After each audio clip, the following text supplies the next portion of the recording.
제2 쓰레기 매립장이 문을 열었습니다. 기존 매립장 사용이 끝나는 시점을 불과 한 달 남기고 개장해 쓰레기 대란은 피할 수 있게 됐습니다.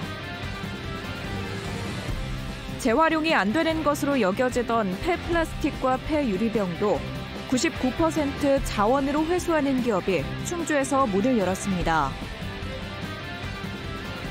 최근 이용객이 크게 늘고 있는 청주국제공항에서 국제 노선을 개설하려는 항공사들의 경쟁이 갈수록 치열해지고 있습니다.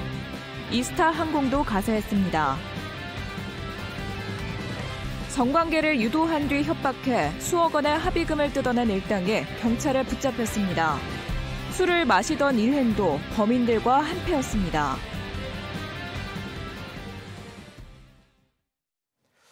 네, 시청자 여러분 안녕하십니까? 계속해서 MBC 뉴스투데이 충북입니다. 청주 제2매립장이 오창읍에 문을 열었습니다. 입지를 결정한 지 무려 7년 만인데요. 기존 광역매립장 사용이 완전히 끝나는 시점을 불과 한 달 남기고 개장해 다행히 쓰레기 대란은 피할 수 있게 됐습니다.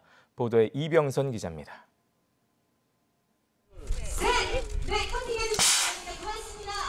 청주에 또 하나의 대규모 매립장이 문을 열었습니다. 오창읍 후길이 22만 4천여 제곱미터에 482억 원을 들여 조성한 제2매립장. 매립 용량 118만 세제곱미터로 내년 1월부터 22년 동안 사용하게 됩니다. 생활 쓰레기를 태우고 난 소각제와 불연성 폐기물만 매립하기 때문에 악취를 최소화할 수 있고 침출수는 인근 오창과학산업단지 공공폐수처리시설로 보내 처리합니다. 최첨단 친환경 공법과 설비를 적용했습니다. 따라서 거의 악취나 침출수가 거의 발생하지 않게. 매립 용량이 꽉 차 바로 다음 달이면 문을 닫는 기존 강내면 하천리 광역 매립장에 이어 곧바로 가동에 들어갑니다. 지붕형에서 노지형으로 변경하는 과정과 문화재 조사, 주민협의체 구성 등으로 많은 시일이 소요됐지만 고비를 넘겼습니다. 제2매립장 인근 마을 주민들에게는 5년간 50억 원의 수건 사업비와 함께 매립장 사용이 종료되는 시점까지 1년에 10억씩 주민 지원 기금이 지원됩니다. 어차피 주민들이 신청을 해서 선정된 지역이다 보니 이제 주민들의 편익에 최대한으로 협조해 주셨으면 고맙겠습니다. 1단계 매립이 끝나는 2046년에 맞춰 17년간 더 사용할 수 있는 용량의 2단계 매립장도 인근에 추가로 조성됩니다. 한편 기존 강내 광역 매립장은 침출수와 토양, 집안 침하 등 제반 사항을 조사한 뒤 용역을 통해 활용 방안을 세워나가게 됩니다. MBC 뉴스 이병선입니다. 요즘은 가정마다 플라스틱과 유리병 등을 분류해서 버리지만 이 가운데 실제 재활용되는 비율은 50%에 불과합니다. 나머지 절반 정도는 소각되거나 매립되는데 이 버려지는 쓰레기의 99%를 자원으로 회수하는 기술 또 그리고 기업이 있습니다. 이승준 기자가 소개합니다. 투명 유리가 잘게 부서져 쌓여 있습니다. 비투과율 등 상태에 따라 세 종류로 분류됐습니다. 바로 옆에는 맥주병의 원료가 되는 갈색 유리 조각들만 있습니다. 도자기와 내열 유리 등 재활용이 안 되는 소재들은 재생골재로 변신을 앞두고 있습니다. 재질에 따라 9종류로 분류된 소재들은 불과 몇 시간 전까지 재활용이 불가능한 쓰레기였습니다. 깨진 유리와 이것저것 섞인 이른바 협작물로 소각하거나 매립장으로 보내지던 것이었습니다. 재활용 선별장에서도 포기했던 협작물은 21대의 광학 선별기와 30여 가지의 분류 기술을 통해 새 생명을 얻게 됐습니다. 하루 700톤의 폐유리 처리가 가능한데 국내 최대 규모입니다. 자원 회수율은 무려 99%. 이곳에 들어오는 쓰레기의 1%만 버려진다는 뜻입니다. 작업 과정에서 나오는 먼지만 포집해 매립하고 있습니다. 소각으로 가는 경우는 전혀 없습니다. 왜 그러냐면 가연성 폐기물은 열원을 만드는 시멘트 보조원료나 발전사의 보조원료로 가고 거기에서 나오는 금속류는 금속 재련으로 가고 유리는 유리 재활용하기 때문에 연간 7만 톤의 폐기물을 재활용하면 5만 2천 톤의 고형 연료가 나오고 1만 6천 톤의 폐콘크리트, 2천 ton의 고철과 1,000 ton의 비철금속, 200톤의 폐목재를 얻을 수 있습니다. 순환경제 시스템을 우리가 완성을 하려면 또 특히 폐유리 쪽에서 우리가 완성을 하려면은 이 재활용이 이제 상당히 중요한 문제가 되는데요. 이 시스템 자체는 순도가 굉장히 높은 원료 재생산이 되는 겁니다. 재활용률이 높아지면서 소각하거나 매립되는 쓰레기 감소가 기대됩니다. 또 새로 유리를 만들 때보다 에너지 사용을 25% 정도 줄일 수 있습니다. 탄소 중립과 자원 순환을 함께 추구하는 본 자원 순환 플랜트를 개발하여 준공하는 것은 매우 의미가 크고 또 시적절하다고. 2020년 기준 전국의 폐유리 폐기물은 55만 톤. 이 가운데 절반을 조금 넘는 32만 톤만 재활용되고 40% 가까이 버려졌습니다. 이제 폐유리에서 유리와 금속 등 자원 회수와 매립장 수명 연장, 탄소 절감 효과까지 거두게 됐습니다. MBC 뉴스 이승준입니다. 국민의힘 당무감사위원회가 넉 달 만에 감사 결과를 발표했지만 당협위원장들의 최종 순위와 결과는 공개하지 않았습니다. 당무감사위는 현역 의원과 당협위원장별로 여론조사를 비롯한 각종 항목을 점수화한 결과 하위 22%인 46개 당협위원장에게 문제가 있다고 밝혔습니다. 또 당무감사위는 당 지지도에 비해 여론조사 결과가 현격히 낮은 일부 현역 의원은 교체 대상자로 공천관리위원회에 전달하겠다고 밝혔습니다. 충북에서 어떤 당협이 포함됐는지 공개되지는 않았지만 해당 당협위원장은 공천에 불이익을 받을 것으로 보입니다. 충주와 충남 보령, 경북 안동, 또 전북 임실과 강원 춘천 등 5개 시군의회가 댐 피해 대응 협의체를 구성합니다. 5개 시군의회는 댐 소재 지역 교류를 통해 공동발전과 정책 대응을 모색하기 위해 내년 상반기까지 전국 단위의 협의체를 구성할 계획입니다. 박혜수 충주시의회 의장은 그동안 불합리한 대우를 받아온 댐 주변 지역의 주권 회복과 활성화를 위해 정당한 지원을 요구하고 대응 방안을 마련하겠다고 밝혔습니다. 최근 청주공항 이용객이 크게 늘면서 국제 노선을 개설하려는 항공사들의 경쟁도 치열해지고 있습니다. 군산에 본사를 두고 있는 이스타항공이 청주공항을 주력공항으로 이용하겠다고 선언했는데 충청북도는 아예 본사를 옮겨달라고 요청했습니다. 김대웅 기자가 보도합니다. 올해 들어 청주공항 이용객은 월 평균 30만 명을 넘어서면서 개항 이래 최대를 기록하고 있습니다. 국제선 이용객도 지난달까지 35만 명으로 코로나19 이전 수준을 회복하고 있습니다. 예전에는 주로 중국인 단체 관광객이 청주공항을 통해 들어왔다면 지금은 청주공항을 통해 외국으로 나가는 국내 관광객이 대부분입니다. 저비용 항공사인 에어로케이와 티웨이 항공이 일본과 베트남, 태국과 필리핀 등 6개국에 경쟁적으로 정기 노선을 만들어 비수도권 여객 수요를 흡수하고 있습니다. 여기에 기업 회생을 거쳐 최근 재기에 성공한 이스타항공이 가세합니다.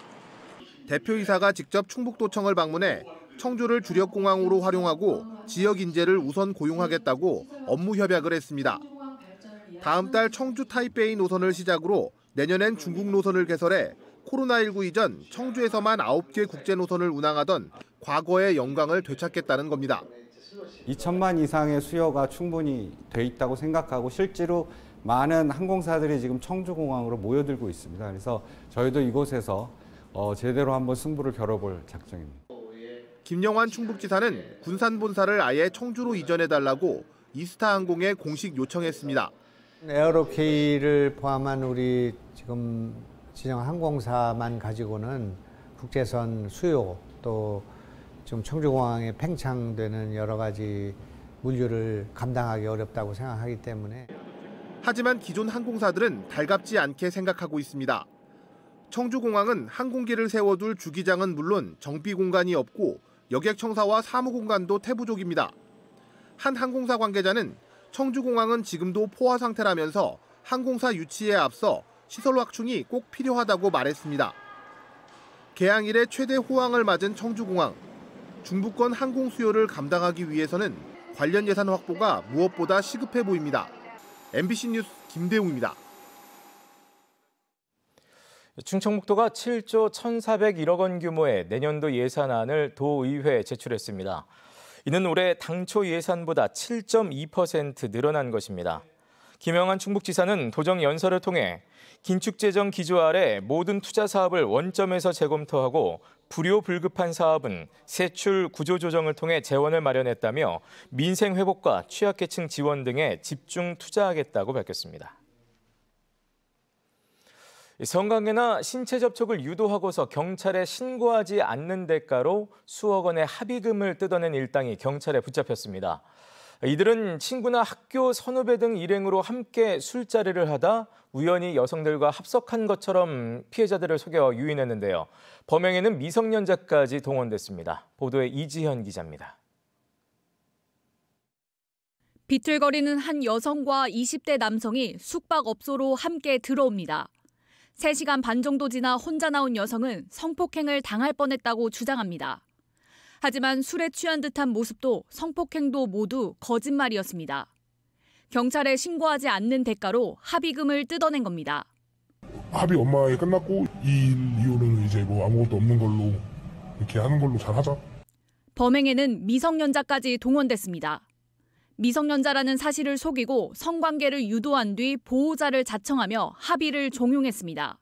입장 바꿔서 생각해봐. 네 조카가 나이도 많은 들한테 강간당했다고 생각을 해봐. 피해자는 모두 20대 중반의 남성들. 술자리를 하는 과정에서 우연히 여성들과 합석한 것처럼 속여 남성들을 유인했습니다. 그런데 알고 봤더니 함께 술을 마시던 일행이 바로 범인들과 한패였습니다. 피해자 중 일부는 범행 사실을 듣고도 믿지 못한 것으로 전해졌습니다. 피해자의 경제력과 여성 취향을 사전에 파악해 즉석 만남을 가장한 술자리를 설계했고 여성들은 함께 술을 먹으며 신체 접촉을 유도했습니다. 범행 과정에서 유인책과 합의를 종용하는 바람잡이, 가족을 빙자한 협박 담당 등으로 역할을 분담했습니다. 특히 일부 피해자에게는 마약류를 먹여 당시 상황을 기억하지 못하도록 했습니다. 지난해 1월부터 올해 8월까지 이런 수법으로 당한 피해자만 28명, 피해 금액은 3억 원에 이릅니다. 이번 사건은 폭력행위 등 처벌에 관한 법률 위반, 공동공갈 혐의고요. 합의를 보지 않으면 경찰에 신고하겠다. 이렇게 해서 합의금을 지금 빼앗았습니다. 경찰은 미성년자를 포함해 범행에 가담한 26명을 모두 검거하고 주범 4명을 구속해 검찰에 넘겼습니다. MBC 뉴스 이지연입니다. 학교 공사 현장에서 비가 내리는데도 콘크리트 타설이 진행되고 있다는 민원이 제기되면서 공사가 중단되는 일이 벌어졌습니다. 충청북도 교육청은 어제 오후 3시쯤 비가 오는데도 청주 동남지구 초등학교와 중학교 신축 공사 현장에서 콘크리트 타설이 진행되고 있다는 민원이 제기돼 즉각 공사 중지를 명령했다고 밝혔습니다. 도교육청은 당시 시간당 강수량은 0.5mm로 타설을 중단해야 하는 시간당 5mm보다 적어 문제가 없었지만 시민들의 우려를 고려해 비가 그칠 때까지 1시간 정도 공사를 중단했다고 설명했습니다.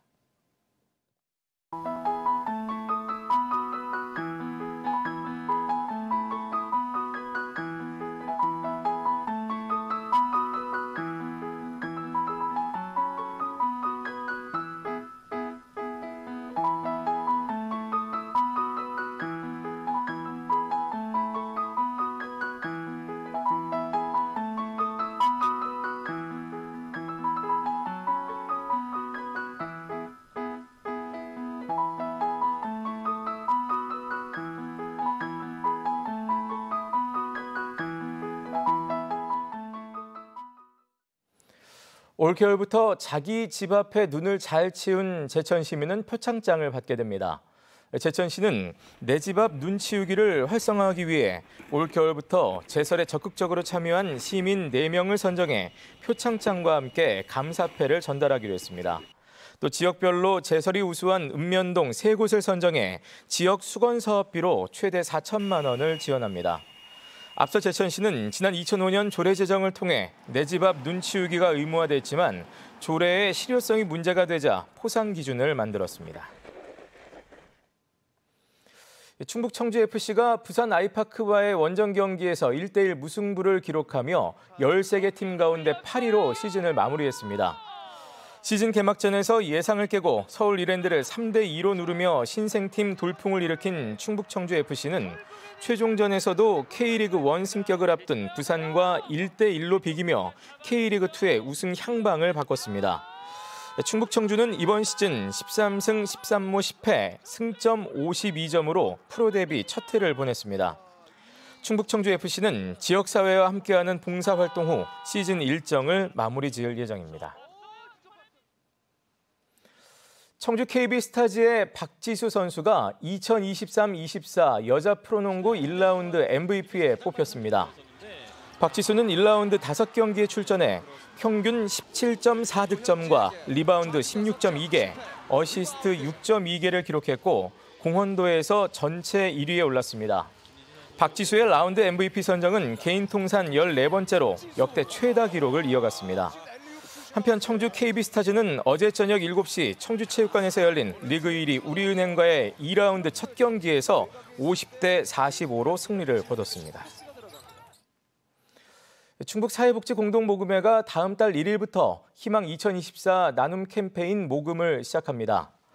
내년 1월 31일까지 진행되는 이번 캠페인의 목표액은 95억 5천만 원으로 지난해 모금액의 99.9% 수준입니다. 충북 사회복지공동모금회는 다음 달 1일 청주 상당공원을 시작으로 도내 11개 시군을 돌며 시군구 순회모금을 진행할 계획입니다. 개별 성금은 지역 방송사와 QR코드, 자동응답 시스템 등을 통해서도 참여할 수 있습니다. 네, 뉴스투데이 충북이었습니다. 시청해주신 여러분 고맙습니다.